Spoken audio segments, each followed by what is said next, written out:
To help understand the differences between what Parliament and government do, let's start with a quick overview of how Aotearoa is governed.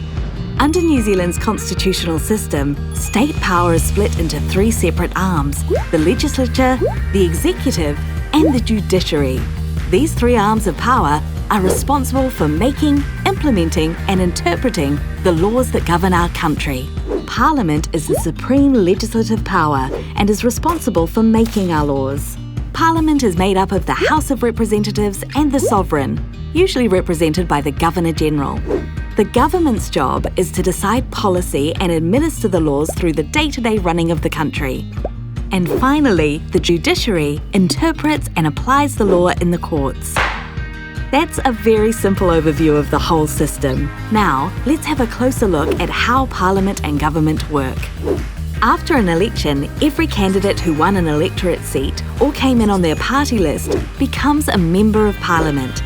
The party or group of parties that form the majority in Parliament forms the government, which is made up of the Prime Minister, the Deputy Prime Minister, and around 30 ministers.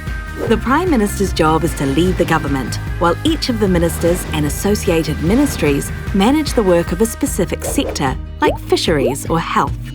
Together, they are responsible for running the country and making decisions around things like how tax will be collected and how it should be used.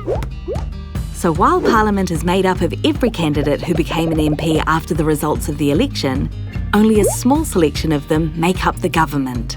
The most important function of Parliament is to make the laws by which the country is governed, which can have important impacts on our everyday lives. To do this, Parliament guides bills introduced by ministers and MPs through several stages to scrutinise them before they are agreed to by the House and the Governor-General to become law. A lot of Parliament's work happens at select committees, where MPs from each party examine issues or propose new laws in detail. They also hear opinions from the public before reporting back to the House. In Parliament, the biggest party outside of the government is known as the opposition. Their job is to question the government's decisions and hold it to account for its policies, actions and spending. Overall, Parliament uses its systems of checks and balances to make sure the government is acting in the best interests of the people of Aotearoa. Remember that Parliament is here to represent you, and there are lots of ways you can have your say.